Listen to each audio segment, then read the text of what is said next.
The Institute for Faith and Freedom at Grove City College presents Liberty Mail with the Student Fellows of Faith and Freedom.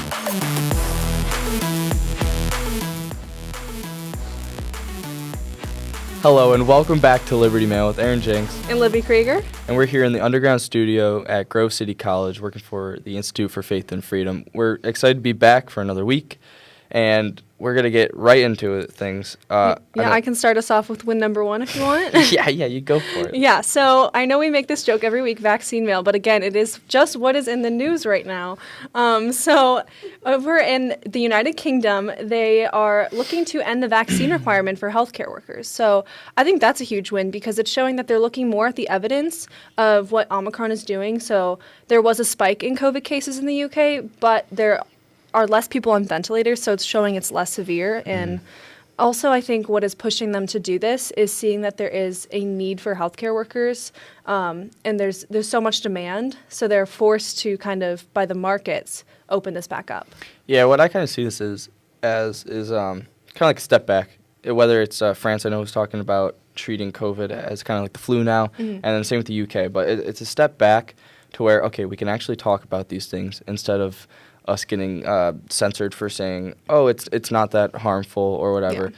And so there's less overall weight in media or on whatever power is in place. It's less weight pushing down on whoever's trying to speak in the public square of social media, which is really good. And especially seeing the UK come as far as saying that we want people to go back to work, face coverings are no longer mandatory, and then pushing towards ending vaccine mandates. Yeah, and so I have a quote from the health minister, Sajid Javid. I don't think I said that correctly, but he said, week by week, we are carefully moving our COVID response from one of rules and restrictions back to one of personal responsibility. And so I think that's what maybe it should have been from the get-go, but it is good that they're now making this step. And it seems like you mentioned, dissent is not viewed as like anti-science anymore. It's like, it's just talking about it and looking at the evidence and then going to the best public policy decision from there. Like you mentioned, Boris Johnson announced, I think January 19th, that they will lift the vaccine and mask mandates, plus the stay-at-home orders. So hoping this is something that other countries will look and follow suit. Hopefully the United States, because of that Supreme Court ruling with the healthcare workers requiring the vaccine, hopefully we kind of follow suit in that area. Yeah, and I hope this kind of signifies a moment where, okay, now countries are going to start rethinking about this and following suit as France and the UK. I also, is like my optimistic view, is that, okay, what you said, Hajid said, is like, we have this movement towards personal responsibility now versus the collective kind of protection and health of the nation. Mandated, yeah. Yeah, and so I hope when we look back, because something like this will happen again, so whether if it's our lifetime or children's lifetime, sorry, like it's going to happen again. So if we look back and we use prudence and we're like, okay, so we saw that it didn't work when we wanted to put the public health first, or at least we ran into some issues like societal if we only consider issues with mandates health, or lockdowns. Yeah. I know there's a new John Hopkins put out a study the other day or week, and it was how negative lockdowns were on the country and how little positive impact they actually had. And so when we look back, hopefully we just read it without a biased lens, and we're like, okay, maybe we do use the personal liberty kind of route when we deal with this. Hopefully they can learn from our mistakes in the future whenever a pandemic inevitably comes. Not to just, because you have to consider public policy is so multifaceted that you can't simply take in the science or, just have the bureaucrats telling you what the science is. You need to allow dissent, and you need to just consider like the human toll, and like we've had with the Johns Hopkins study with the lockdowns showing that it's not very helpful. The deaths of despair went up significantly too. I got you. Yeah, and this kind of leads into the second win of the week, if you want to hop into it, unless you have one more thing to say. No, go ahead. So when we're talking about kind of like vaccine information or how we kind of look at this lens, what lens we kind of use when we deal with a virus like this, a pandemic, epidemic. And so Joe Rogan is obviously in the news and crazy. Everyone's kind of like striking at him. But Spotify, and this is where we say it's a win, good for them, is that they're protecting his free speech and not taking him off of the platform amid they have, I know the biggest name is probably Neil Diamond so far, him trying to take off his music because there's all this controversy surrounded around 2 episodes where, Neil Young, my also bad. And so we Thank have you, Producer Z, for correcting us. we have Dr. McCullen and then Dr. Robert Malone. And so it's so crazy that these 2 podcasts are the ones that are causing all the controversy because these 2, I think it is Dr. Malone, is responsible for a ton of research with mRNA vaccines. And so he has at least 4 patents on what mRNA vaccines are and kind of contributed to that becoming the COVID vaccine in some way. And so they're well respected within their fields, but they offered a differing or a contrasting opinion than what the narrative was. Yeah. And so this is where all the misinformation labeling gets thrown out. But then good for Spotify for backing Joe Rogan. Yeah, I wonder how much is Spotify looking and seeing, hey, well, if we take him off, we're going to be in hot water from the consumers just because, isn't he one of the most popular podcasts out there? So it's the most watched podcast in the world. Yeah. And then he gets an average listener of 11 million per episode. Wow. And so I don't know how that compares with like each episode of everything else. But on YouTube, he has over 100 million subscribers. So it's a huge base of listeners. Huge base. So whether or not Spotify is acting along their conscience or along the facts that they know there's going to be a market backlash from their consumers, and because he does have such a base, either way, obviously, very good move that they are keeping him on here. I know I listened to some of the Peter McCullough episode too, and like you said, these are both very well-respected doctors. They've testified in front of Congress before. They're not spreading misinformation. They're just offering a dissenting opinion. And I know McCullough talked a lot about how treatments have been pushed to the side, and that's something that we've mentioned on this podcast before. And it's not like they were saying, don't get the vaccine, or the vaccine is doing all these things. It was just, these are some other options. I've treated my patients with ivermectin or whatever they were talking about at the time, and it worked. So I again, obviously think this is a huge win for conservatism, and it kind of goes into like the free speech conversation too. And it's not quite, Spotify's not like a Twitter or a Facebook, but they do have the opportunity to possibly censor different platforms or different people on their platform too. So it's scary they have that power because whatever, let's say, look back like 8 months ago, they were labeling if you said cloth mask didn't work, or that if you get the COVID shot and then you are able to get COVID again, you'd get taken off certain platforms. You'd be censored. You'd be labeled as misinformation spreading. And now you have that as fact within the community or the scientific community. And even you have CNN putting up headlines that are like, don't use cloth masks. And so misinformation, just using that term is such a weird, like, out of nowhere, sprung into effect in the past, 3 years that they constantly are like, no, misinformation spreading. But then we see this, and like, who defines develop. what misinformation is? Exactly. And we see this develop where, okay, a year ago, which was misinformation, false, is now fact, and this is truth. Exactly. I think I was listening to Michael Knowles yesterday, and he was saying how the difference between conspiracy and fact or something of that sort is like 6 months.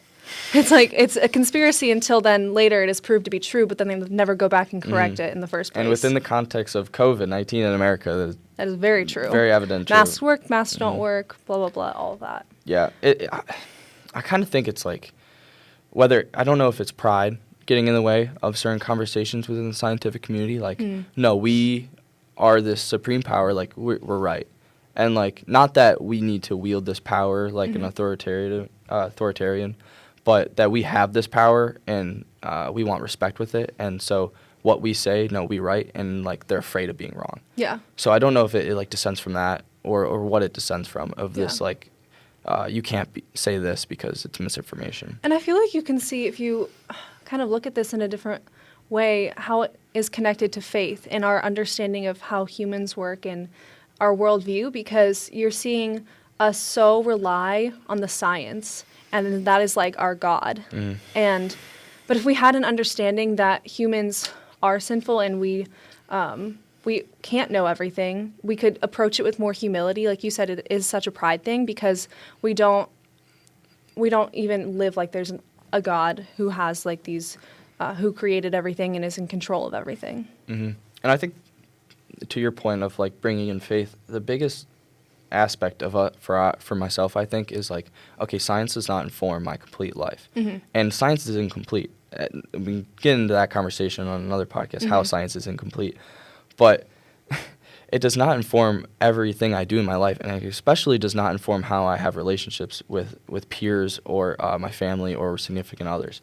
And so when we talk about how a country either rallies together or deals with a virus, yes, science is great, but how is it affecting local communities? And science cannot tell you how to deal with the 60-year-old that is fighting COVID down the street versus the 10-year-olds that want to run around the neighborhood and just play like Nerf guns or something.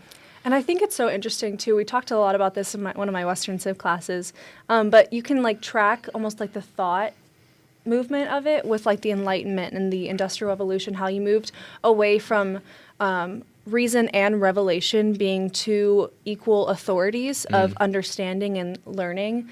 But now, because of like the Enlightenment, reason is like top, and revelation really doesn't mean much anymore in the sense of coming to an understanding of like how the world works. It's like, oh, that's religion. That's pushed to the side. Now we're humanist, and reason and rationality is the highest good. And so you can kind of see that, how that has played out to where we are now. Yeah, Dr. Dutt was having a really good conversation about how revelation is still so important within this world, and how as Christians we might often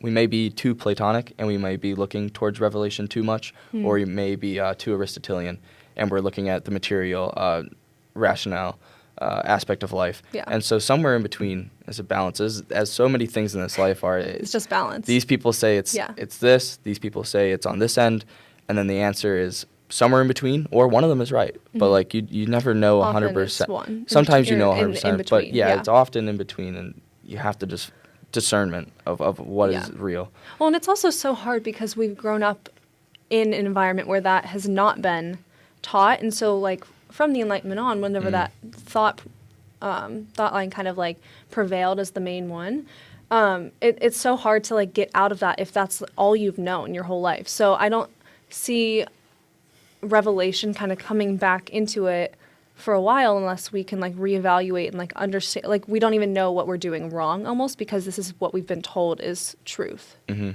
Yeah, the optimistic side is that we have strong Christian leaders coming into the workplace, coming into politics, and so here, especially at Grove City, I think this is what our school kind of fosters, what the Institute for Faith and Freedom fosters, and what we stand for is that, okay, we see this going around in our culture. We're going to change this. We're going to take values and revelation that we know is important to us and solidified in truth. Yeah. And we're going to kind of like be that shining city on the hill. Exactly. Yeah. Yeah, well, I guess back a little bit more to the win. Sorry, I got us off topic there for a bit. That's fine. But another thing so kind of in the news that we talked about a little earlier, this is not necessarily part of the win, but with the whole Whoopi Goldberg in The View saying the Holocaust is not about race. She got suspended, I believe, and just temporarily. But it kind of goes back to our conversation on free speech, which we almost inevitably end up on each podcast, because I know we have slightly differing opinions. But I guess with like the Joe Rogan Spotify win, it's like, do we think it's a win because Spotify stood for free speech, or because he shouldn't have been banned because what he said isn't bad? I understand what you're saying. Let me throw something back at you. Think about it in like a free market kind of terms. Like, people are going to listen to this podcast. Let's say people are going to listen to Joe Rogan's podcast. Those that like it are going to keep on listening and reward him for being him. People that listen to Whoopi Goldberg on The View are going to reward her, or in this case, they're going to not reward her and take their viewership away and take their dollars away. And so that's how I kind of see free speech in the public square or social media, is like, you let people speak no matter what. And me personally, I think, or at least I'm hopeful in the fact that at the end of the day, the majority of people, or like maybe the right view of like what's going to happen, is going to take ownership over Whoopi Goldberg is going to be like, okay, that's a horrible take. We're going to throw you out of this place. Yeah. Joe Rogan, that's a modest take. We like it. We're going to keep you. Yeah. Now, where's the danger? Where's the line where it's too much? I guess I would just say, because I that's not have a what hard time happens drawing the line. I understand. Like I see what you're saying, and I think there's a lot of good parts of that. The only thing for me is every time this happens to a conservative, you never see anyone on the left being like, no, we should stand for free speech. Like, they should not be pushed out of the public square. No, that's misinformation. That is dangerous. They need to be out. But whenever you see this happen to someone like Whoopi Goldberg, yeah. there are people on the right who are like, no, we should stand for free speech. She should not be suspended. And so we are, I know I mentioned this before we started filming, but I think conservatives are so caught up on being dignified that we will be dignified losers, and we will just keep on losing every battle because we need to be the ones with the principles, which obviously principles are good, and we should abide by principles in our lives. But at some point, you kind of need like this mutually assured destruction if we ever want to win. Like, we can't always be standing for the left on our principles, like with Whoopi Goldberg. Like, I'm going to let her be suspended, and I'm going to say, I don't care. That's fine. I disagree. And I think that moderate and the middle of America who lean to the left, lean to the right, and switch around, I think they are at least rational and at least moderate enough to be like, okay, I see what's going on in some sides, and we know this is not the case all the time. But my hope is like, okay, when conservatives call out and want to like cancel culture people, then the person in the middle is like, wow, both sides stink. But if the conservative is the bigger person in this instance, and they say, no, we're going to stand for your free speech, we're going to fight for the opposite side, even when they call us names, even when they call us racist, even when they throw stones at our houses, we're going to stand for you to do that, because this is America, and you should have that freedom. And so I think the middle of America sees that, and hopefully that will kind of like foster them towards the conservative side. Yeah, and I don't think like free speech, we should be censoring everyone on the left. But it's more like, I think conservatives adopted this free speech absolutism because it's a cop-out argument, that it is libertarian at its root, because it's so much easier to argue than to say, no, we should have limits on speech because there is right and there is wrong, and not everyone should be, like communism shouldn't be something that is like openly accepted in society because it's an evil. Well, if you have any questions, then definitely, if you have any opinion on this, because this is definitely a reoccurring theme, please drop it in, and we'll kind of like discuss it, or maybe get a different kind of viewpoint. Yeah, maybe we should do like a whole separate podcast on it, because I could go on for hours, and I know you could too. And I don't know, it is tough. I get fired up about it, but I see your side too, because at the end of the day, like, we're on the same side. I just have different opinions on how to push forward the movement. Yeah, it's both our country, no matter what. But this kind of leads into the third win, honestly, it's not necessarily a win, but it's a really interesting topic of like what could potentially be a win in some people's view, and it gets into why, like, if you and I disagree on free speech, then we might disagree on this as well. And it's the Journalism Competition and Preservation Act, and they're looking to it's a bipartisan bill that's gaining a lot of traction right now, and they're looking to cut down on whether it's Google or Facebook's marketing and ad business. And so they want to, sorry, I'm trying to find where it explains what the actual bill states. Yeah, but I know a couple small businesses, like the Pittsburgh-based Tribune. They were saying, okay, we're going to cut down the ability of Google to be the seller, be the seller, be the seller, be the middleman, and then be the marketer. And so they're going to take away at least one of those aspects to limit their power. And then, like I said, the local Pittsburgh Tribune said that it would give small businesses and small journalists a seat at the table, is what when they negotiate with either Facebook or Google. And this person's named Jennifer Barretto personally said that Google or Facebook often acts as a gatekeeper into that field of like ads. Yeah. And so they had control all the power, and like a lot of people are characterizing this aspect of the business as a monopoly. So I thought it would be an interesting thing is like, okay, do we constrict this monopoly, or Like do we antitrust, or do we or- let this keep on going? And Yeah, I feel like that kind of comes back to the same like free market versus exactly, yeah. like how far does the free market go? And obviously, like I don't know super specifics about this bill, so I would love to learn more. Because, yeah, I mean, obviously, you don't want to just be a free for all with Google and Facebook. They do have such a hold on the market, and I think a lot of the impact that journalism, how we've seen it kind of become more left and just more yellow like just bad journalism, is because they have to rely on like the ads and the clicks, and with a lot of like the movement in journalism in the past few years, with the way it's changed with technology. So maybe giving the seat at the table to these smaller journalistic outlets would be a good thing.